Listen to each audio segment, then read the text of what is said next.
Assalamualaikum warahmatullahi wabarakatuh. Halo semuanya. Terima kasih sudah mampir ke channel ini. Kita akan membahas tentang Daulah Abbasiyah. Apa itu Daulah Abbasiyah? Daulah Abbasiyah adalah Bani Abbasiyah atau kekhalifatan kedua Islam yang berkuasa di Baghdad. Baik, kita akan memulainya dengan revolusi Bani Daulah Abbasiyah. Revolusi Abbasiyah mengacu kepada penggulingan kekhalifahan Umayyah pada tahun 661 sampai 750 Masehi. Yang kedua dari keempat kekhalifahan utama dalam sejarah Islam awal oleh khalifah yang ketiga, kekhalifahan Abbasiyah 750 sampai 1258 Masehi. Penduduk non-Arab diperlakukan sebagai warga negara kelas 2 tanpa menghiraukan apakah mereka beralih keyakinan masuk Islam atau tidak. Dan ketidakpuasan ini membelah agama dan etnis yang akhirnya mengalah pada penggulingan Umayyah. Keluarga Abbasiyah menyatakan sebagai keturunan dari Abbas, seorang paman Nabi Shallallahu Alaihi Wasallam. Tentunya berdirinya Daulah Abbasiyah yakni karena penggulingan Bani Umayyah, karena banyak umat yang tidak lagi mendukung Bani Umayyah yang dinilai korup, sekuler, dan memihak sebagian kelompok saja. Khalifah pertama Daulah Abbasiyah yakni Abu al-Abbas Abdullah bin Muhammad as-Saffah. Dinamakan Khalifah Abbasiyah karena para pendiri dan penguasa dinasti ini adalah keturunan dari Abbas atau paman Nabi Shallallahu Alaihi Wasallam. Bani Abbasiyah didukung langsung oleh keluarga Nabi Muhammad SAW atau Ahlul Bait dikarenakan masih dalam keluarga, yakni keluarga keturunan dari Abbas atau paman Nabi Muhammad SAW. Proses terbentuknya dinasti Abbasiyah dilakukan melalui dua cara.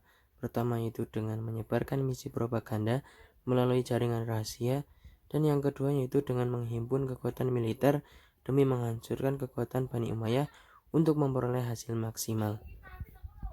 Dan periode itu berhasil karena berhasil untuk mengembangkan ilmu keilmuan dalam Islam. Sebab kemajuan Daulah Abbasiyah: stabilitas politik dan kemakmuran ekonomi kerajaan, kemakmuran dalam berbagai bidang diantaranya pertanian, perdagangan yang menjadi tumpuan kehidupan masyarakat Baghdad yang menjadi kota transit perdagangan antar wilayah timur seperti Persia, India, Cina, dan Nusantara, serta wilayah barat seperti negara Eropa dan Afrika. Pada masa Bani Abbasiyah, umat Islam mencapai puncak kejayaan di berbagai bidang. Ini terjadi karena perhatian yang besar dari pemerintahan terhadap kemajuan ilmu pengetahuan. Khalifah Al-Ma'mun melakukan penerjemahan buku-buku asing dan mendirikan Baitul Hikmah yang menjadi pusat pengembangan ilmu pengetahuan. Kemudian muncul para ilmuwan memiliki akidah kuat dan menguasai ilmu agama dan sains. Khalifah Al-Ma'mun melaksanakan penerjemahan buku-buku asing yang menjadikan pendirian Baitul Hikmah yang menjadi pusat pengembangan ilmu pengetahuan. Adapun banyak mazhab yang muncul dalam kemajuan ilmu pengetahuan pada masa Daulah Abbasiyah. Selanjutnya dalam bidang perkembangan ekonomi, industri perkembangan seperti kain linen di Mesir, sutra dari Syria dan Irak, kertas dari Samarkand, serta berbagai produk pertanian seperti gandum dari Mesir, kurma dari Irak. Bersamaan dengan kemajuan Daulah Abbasiyah, dinasti Tang di Cina juga mengalami masa puncak kejayaan hingga hubungan perdagangan kedua negara menambah cemarannya perdagangan tingkat dunia. Ilmuwan Muslim masa Daulah Abbasiyah. Semangat para ilmuwan Muslim untuk mewujudkan ide-ide cemerlang melalui penemuan karya-karya ilmiah tergambar dari berkembangnya ilmu pengetahuan pada masa itu. Kondisi, situasi, dan dukungan penguasa membuat iklim, tradisi, dan budaya ilmiah melaju begitu cepat. Kegiatan penerjemahan manuskrip kuno, buku-buku, literatur tentang ilmu pengetahuan yang pada awalnya berbahasa Yunani dan Romawi diterjemahkan ke dalam bahasa Arab.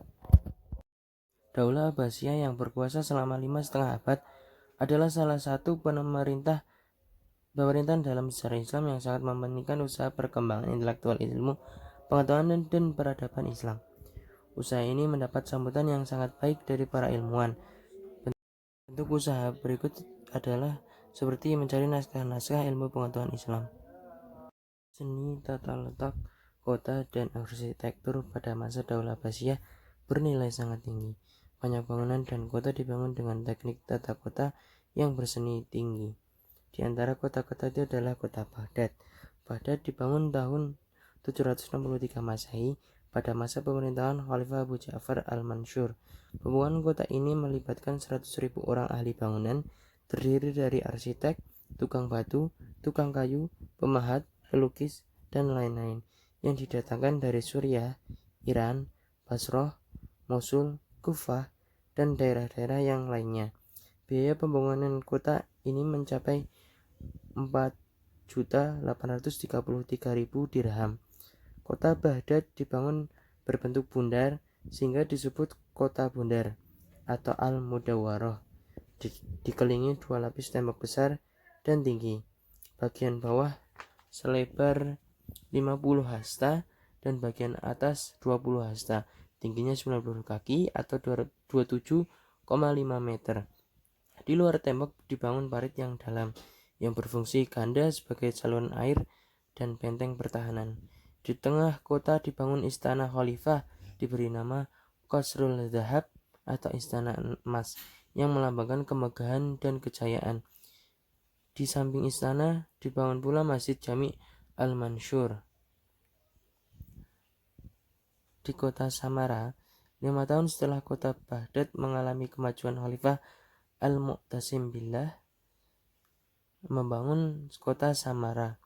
Di dalam kota ini terdapat istana yang indah dan megah, masjid raya, taman kota dengan bunga-bunga yang indah dan alun-alun.